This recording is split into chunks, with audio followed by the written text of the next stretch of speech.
Welcome to Changing the Game, where we share leadership insights and inspiration from female professionals who are making a difference in their industry. Hello, my name is Duren. Today, I'm joined by Jade McCarthy. Jade is a broadcaster and host for SiriusXM, where she brings her expertise and passion for storytelling to sports audiences nationwide. Before joining SiriusXM, Jade built an impressive career in sports media, spending time at ESPN as an anchor and contributing to various New England sports networks. She is also an Emmy Award-winning storyteller, known for her ability to bring powerful narratives to life. Beyond broadcasting, Jade is passionate about resilience, reinvention, and the motivation needed to overcome challenges, lessons she shares through her work as a speaker and consultant. Welcome, Jade. Thanks, Jordan. It's great to be here. I don't know if I live up to the billing on everything that you just said, but I'm ready to try. No, I guarantee you do. Jade, I actually listened to you on a podcast recently, and it's obvious that you are a professional storyteller. So I'm very excited to have you share your insights with our audience today. Well, it's great to be here. Awesome. So set the stage for us, Jade. I'd love to do a little chronological start. I want to know what you were like growing up and what really created your passion for sports. So I have to go back to when I was a really little kid. I spent a lot of time with my great aunt, and Auntie Anne was a huge baseball fan, and I grew up in the Boston area, and she begrudgingly became a Red Sox fan. That's what she would tell you with this twinkle in her eye when the Boston Braves left town. So this is going way back, right? But I spent so much time with her as a kid, and I spent a lot of Saturdays with her. And my childhood was listening to baseball games on the radio. I mean, sometimes we would watch them on TV, but a lot of times we would just listen to them on the radio. And I started having a chance to go to a game. I went to my first game when I was 6 years old with her. And I remembered sitting there, in these seats that my mom had got us from the game from someone who went into her barber shop, and we were behind the first base dugout, where the Red Sox are. And I was looking at Jody Reed and Wade Boggs, names that I don't even know if you know, Jordan, but I don't. I'll be honest. Wade Boggs was so much taller than Jody Reed, and I couldn't believe it. And I was like, oh my God, just the whole thing. But baseball was my first true love, and just spent so much time watching it, following it. She taught me how to, to make a scorecard and do all those things. And then we always had sports on in my house. Both of my parents, were big sports fans. So I remember learning football from my dad, being I want to understand this game, and how does this work and how does that work? And, we'd watch hockey and basketball and golf and NASCAR. I think my dad was one of the few people in New England who loved NASCAR. And I was like, why do you like this, Dad? I couldn't figure it out. And then, fast forward years later, and a couple different times I had an opportunity to go cover NASCAR and also to drive a car. And all of a sudden I was like, wow, there is so much strategy here. And the way that they, figure out the pit stop and when to pit and this and that. And I just had such an appreciation for it. And I was like, oh, this is what my dad appreciated about this sport for all those years. So I just feel like it was, woven through the fabric of my childhood and has always been a part of my life. And, now in my house, we always have a sporting event on the TV. My kids don't know any different. That is so special, Jade. Your childhood, it being interwoven, your relationship with your dad and your aunt, that's just, that's so special. And just the nostalgia of listening to baseball on the radio. I feel like that's kind of lost now in our society of having the radio on and listening to it. And I can remember that from my childhood a little bit too, with my dad in the garage.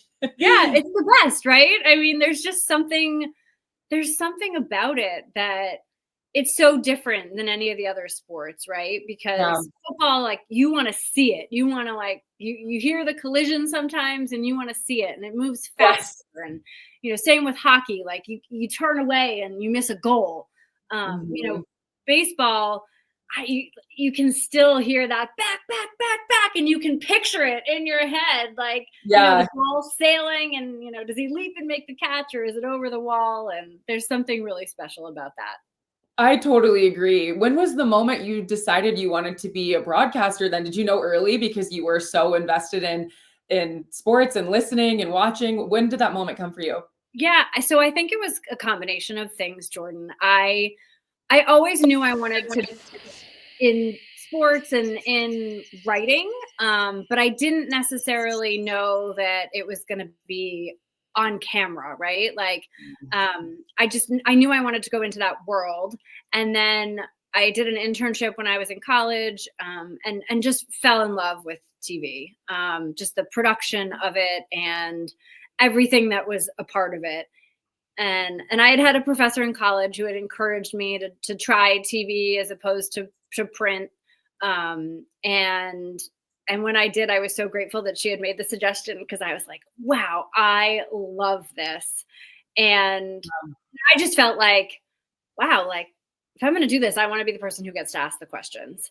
And so like that kind of summed it up. I was like, well, if I'm asking the questions, then I guess I'm going to have to figure out how to be on camera. And then, that sort of took me on this journey, and, moved to Alabama when all my friends were moving to New York or Boston after college. People were like, I'm sorry, wait, you're going where? I was like, I'm moving to Alabama. And it was great. I mean, I still have dear friends down there to this day, and wouldn't trade the experiences for anything. Yeah, that is awesome. I love the story you going to Alabama and your friends are like, wait, what's going on? What are you doing? And it sounds like you had a really awesome mentor to kind of direct you down this path that would ultimately become your career. Can you walk us through that career journey a little bit? Because it's my understanding you didn't start in sports. Is that correct? Right. The job I took in Alabama was a news job. I was hired as their morning news reporter and then became the weekend news anchor. But I didn't do sports at all down there. And when I was in college in Western Mass, I interned. Well, I had an opportunity to intern at one station, and I had an opportunity to work the assignment desk at another station. So I figured if I'm going to be working, I might as well get paid for it if I can. So I took the job, and worked my way into doing on-air reporting when I was still in college, which was a tremendous opportunity. And I did news, but I always kind of hung out in the sports department, and I would always read the sports page in the paper. For all you listening, that's basically what you read on your phone these days. But that was just what I would go to so often. And when I was in Philly, I signed with an agent, and he called me one day, and he knew, like, we would talk sports. So he knew that I loved sports and followed sports. And he was like, all right, so I got a call from a station in Philly, and they're looking for someone who can tell stories, but they want someone in their sports department, but they don't want a stats geek. And I was like, okay. So I went and I interviewed for the job. And I remember sitting there with the assistant news director, Dave Parker was his name, and the news director there, Chris Blackman. And they were like, well, do you think you can ask the hard questions in the locker room or in the clubhouse? And I looked at them and I said, well, I don't really see the difference between asking a hard question in a locker room versus asking one in the mayor's office. Like, it's the same thing. I mean, Right. Like being a sound reporter is being a sound reporter. It's knowing your material. It's asking good questions. It's listening to answers and asking good follow-ups. So I got the job in Philly, and then like the rest was history. I mean, I have a dear friend who, was in that sports department and was the senior producer in there. And he was like, okay, we're going to keep you really busy with sports stuff. And I did a lot of different things at NBC in Philly. I was kind of a jack of all trades. But I primarily did sports there, and, stayed with that and moved more, I guess, toward that direction after that opportunity in Philadelphia. That is such a cool story. And Jade, I love how you answered that question. Like, can you ask the hard questions in a locker room? And to you, you're like, there's no difference. Like, what are you talking about? And I love that mentality. I think just relating it to some of the work that I do at Shift Group, I work with a lot of former female athletes and veterans who are stepping into a career path where it is largely male dominated. And we kind of have to deal with or I don't want to say deal, we have to address the fact that, hey, this is a huge opportunity for you. You seeing yourself as maybe one of the only in that space can be a really good thing. And it doesn't really matter, you know, what you look like. It's like, can you ask the hard questions? Can you get the job done? Can you be competitive? Can you be a good teammate? And I just love I love your mentality with that. Yeah, I think it's so true, you know, and I think it's really important for everybody to remember that you're walking into a role or an opportunity um, with your own unique set of history, like your own background, your own experiences, and your own lens. And all of that makes you you and can help you to contribute in a different way than anybody else can to that opportunity. And I think that's really important to remember because a lot of times it we look at a position like, oh, I'm hired to do this and now I'm walking in this person's shoes. But the reality is you can make those shoes what you want them to be. You just have to be willing to make sure that you're getting the job done, obviously, Yeah. but do it in a way that you're putting your own mark on it that nobody else can. Yeah, your uniqueness is a superpower. Yes, Totally. 100%. I would love to know if you have a pivotal moment in your career covering sports, or is there a moment where you're like, this has been my favorite moment so far, or something fun like that that you can share with the audience? Yeah, I mean, I don't know if I could pick one favorite one. There's certainly some that I remember and stand out in my mind. You know, being a girl, Boston born and bred. I remember when the Red Sox won the World Series, and I was hosting SportsCenter the next morning at 9 a.m. And there was something just really special about being Yeah. able to be there and share in that moment with the audience, and just you know, like when I remember the first time the Red Sox won the World Series, I was working in Alabama, and my great aunt and I had been talking, and she was older but still alive then, and she called me and she was pinching herself and she was crying and she was like, I can't believe they actually did it. I mean, she had waited a lifetime Yeah. for that to happen and had never seen it, and then it finally happened. So for me to sit on that SportsCenter set and after having seen it happen again and be thinking of her and all those memories was really special. So that's certainly one. The Phillies won the World Series when I was working there, and that was incredible. Just to have covered that team for a couple of years at that point and know a lot of the players and you know, baseball it's unlike any sport just because it's day in and day out, right? I mean, it's a grind, 162 games plus the postseason. It adds up, and you know, you backtrack all the way to February when it starts. So to you know, be like underneath Citizens Bank Park for that final pitch, and then run out on the field right after, and just see the celebration among the players and be there for that, and the city, and get to like run the parade route basically down Broad Street in Philly. That was a really special moment.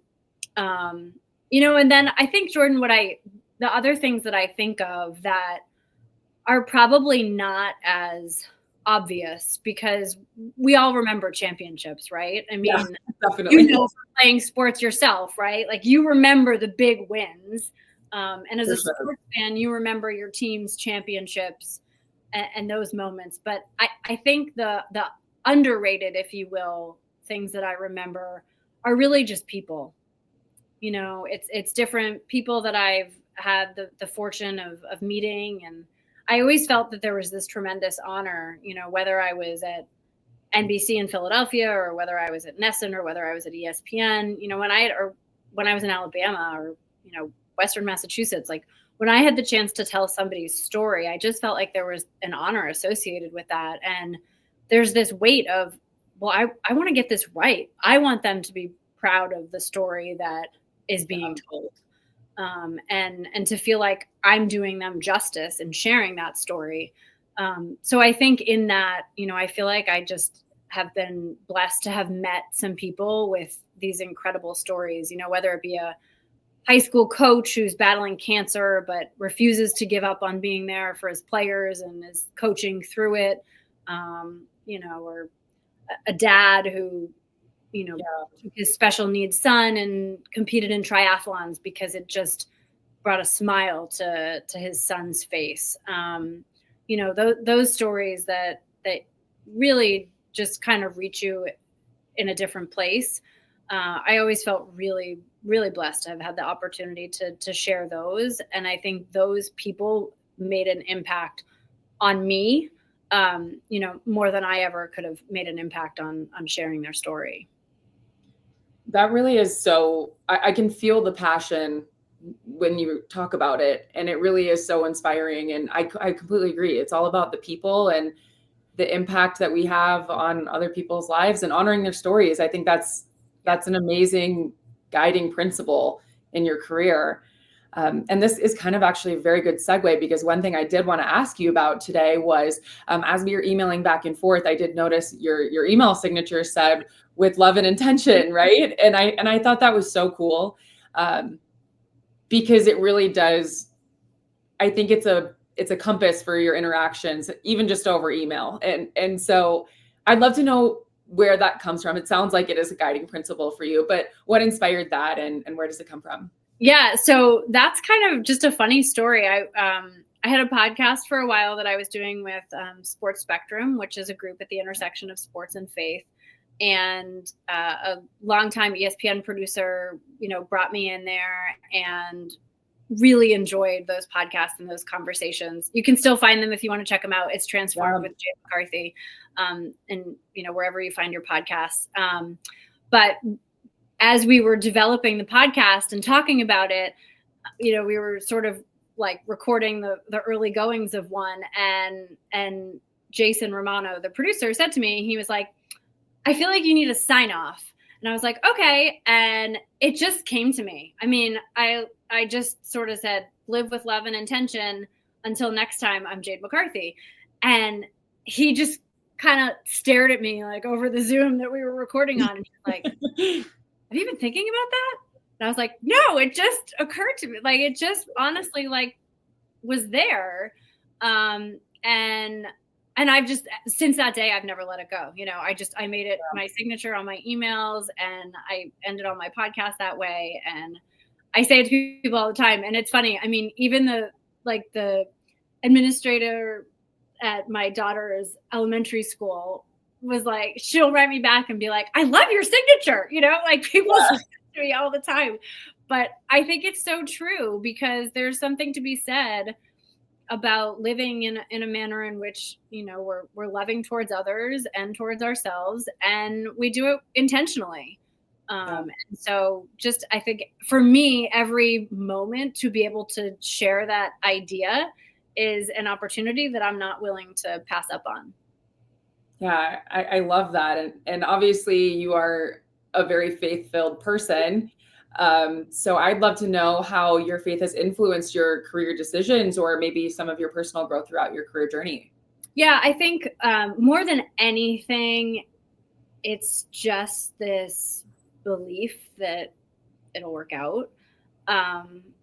Nothing is linear, right? And life is certainly not linear, and opportunities aren't linear, and the way in which we grow isn't linear.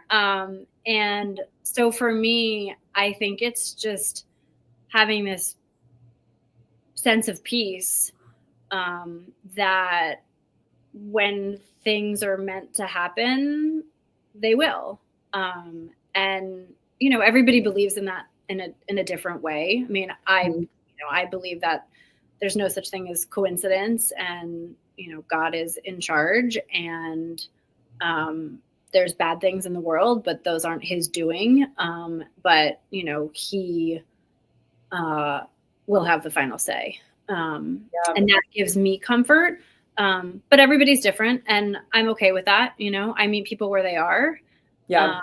But if I have that opportunity to be loving and to do it with a positive intention and meet somebody there, again, that's just not something that I'm going to pass up on. Yeah. Jade, I love that. Thank you for sharing that with the audience. I think I'm right there with you. And I think whatever it is, that your guiding principle is, it's like leading with love and intention. And that's the energy you put out into the world. And I just think it's so inspiring. So thank you for sharing that. I'd also like to learn a little bit more about how you balance a demanding career being a wife, a mother for. Tell us a little bit about that. I have listeners, candidates that I work with at Shift Group that are experiencing the same thing. How do I balance having career goals with being a mom or being a parent? So I'd love your perspective on that. Yeah, I think the first thing I would say is there's no such thing as balance. Yeah.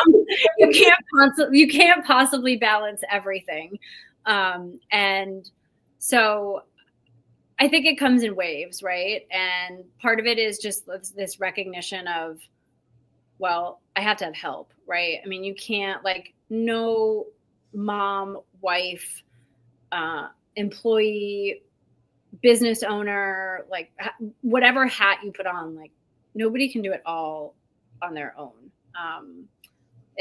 There's a reason that there's the expression, it takes a village. Yeah.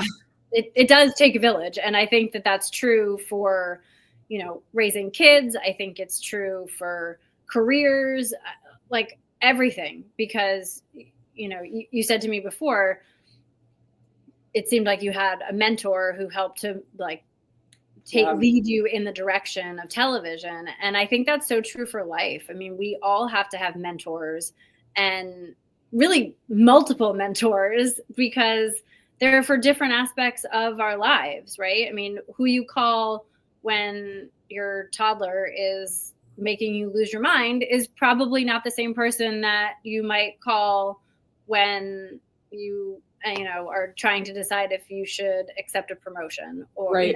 And maybe there's overlap sometimes, but I think it helps to have multiple mentors who have, walked that path before you.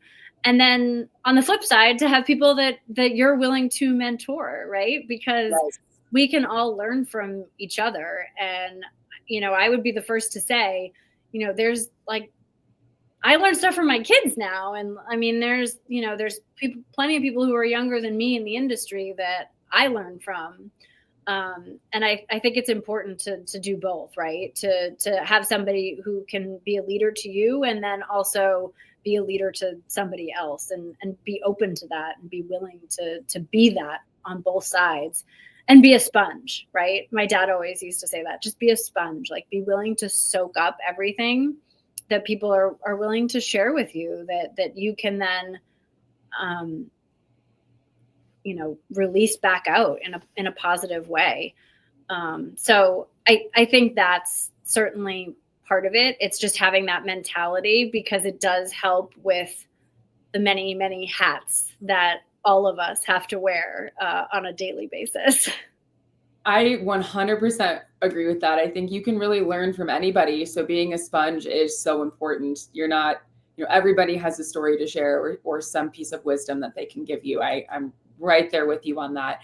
How would you encourage maybe some younger candidates going into the workforce, maybe for the first time, they don't know where to start? How would you tell them to start developing relationships, or those mentorship type of relationships? Yeah, I think number one is just start.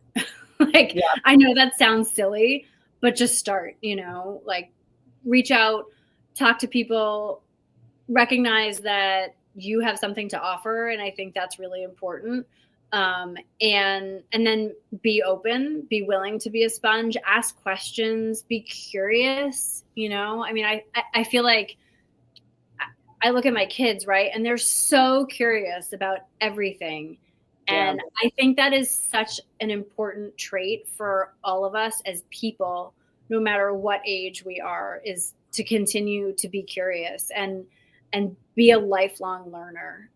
That's something that I just believe to be so important. And people that I've worked with over the years and seen, have a lot of success, whether it's, professionally or personally, I would tell you that most of them are really curious, and they always want to be growing, right? That growth mindset that I feel like has been a buzzword for the past, 5-10 years now.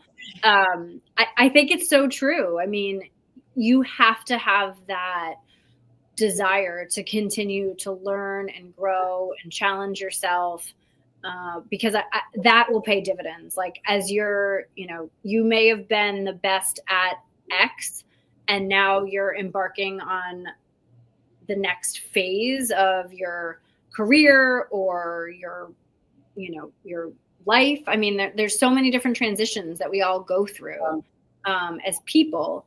And I think that willingness to say, yeah, I did this really well, but I want to learn to do this really well. Yeah. Or, like, can you teach me this part of it? Or can you help me understand this? And then take that and marry it with the experiences that you've already had. And that's where you get that unique lens that we can all bring to the table. Yeah. I thank you for sharing that advice. I know we only have a couple more minutes left, so I do have just 2 questions that I want to get to before we wrap up. I would just love to know, with your experience, how do you see the future of sports and broadcasting evolving, especially with the rise of, new digital media and podcasting? How do you see things evolving? Yeah, I think it's been evolving rapidly. Even just in the past couple of years, things have changed, right? I mean, I feel like I've had so many different conversations with even NFL teams, right? Who, they have these like social media departments now that they never used to have. And they have, dozens of people in them running their media, and they put out these, great different stories and vignettes. And, the Patriots obviously had one a few years ago with the Good Will Hunting spoof that they did. And the Chargers social media game has been strong for a long time. Obviously, the Super Bowl champs this year, the Eagles, like theirs was terrific. And I just think, I mean, that's just one example of sort of this new wave of the media world that we're in. I mean, that didn't even exist just a couple years back. I don't know that the change is going to slow any. Yeah. I think it's just going to continue. I do think that the one thing that we can all bank on is that live sports are still the biggest draw. And all you have to do is look at rights fees to know that that's a reality. And, to look at Amazon and Apple and Netflix all trying to find a way to get into that part of the game, because there's just built-in guaranteed audience there, especially with a couple sports that I probably don't even have to name and you already know. Right. Yeah, 100%. The change isn't slowing, but yeah, it's still the major pull for sure. Yeah. One last question for you before we get going here. I would love to know just what advice you have for aspiring broadcasters looking to make their mark in the industry. And the show was founded on the premise of helping women break into sales. It's since expanded, but I would like to know additionally to that, like, is there any advice you have for young women wanting to pursue careers in this space? Yeah, I think do it. It's the same thing that your coach told you, when you're playing basketball or playing volleyball or lacrosse or baseball or, name the sport. It's reps, right? It's and it's muscle memory. So when you step out onto that court, you don't have to think, you just do. And I think the broadcast space is very much the same, because you can't be thinking, okay, how do I do this? And what do I do here? And what if this happens? Because it's all going to happen too fast, just like it does in a game. And so the more you can practice and the more reps you can have, the better. I've said this to young broadcasters who have asked me before, I'm like, practice writing scripts and sit in front of a Zoom or sit in front of a mirror and just do it and do it and do it again. You can tell the difference when someone is reading something or when someone is speaking in a more colloquial manner. Yeah. And it's comfort, right? I mean, that's a huge part of it. So you got to find ways to practice that independently. and then talk to people. Relationships are a superpower. So, put yourself out there and be willing to tell people what you want to do and why you want to do it, and say, I'm happy to help you in any way that I can. Is there a way that you can help me? Yeah. And I think that goes a long way. Thank you so much, Jade. That was amazing advice. I'm so grateful for your time today, and I know our listeners are too. Where can they connect with you? Can I encourage them to follow you on LinkedIn? Are there any other channels that you'd like to push into your podcast?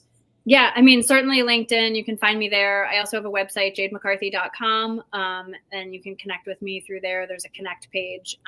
If you're interested in having me speak, or just chat with you about your own personal goals, professional goals, please reach out there, and I'm sure we can find a way to be in touch. Thank you so much. Really appreciate your time. This was so wonderful. Thank you to our listeners, and we will chat with you all soon. Thanks, Jordan.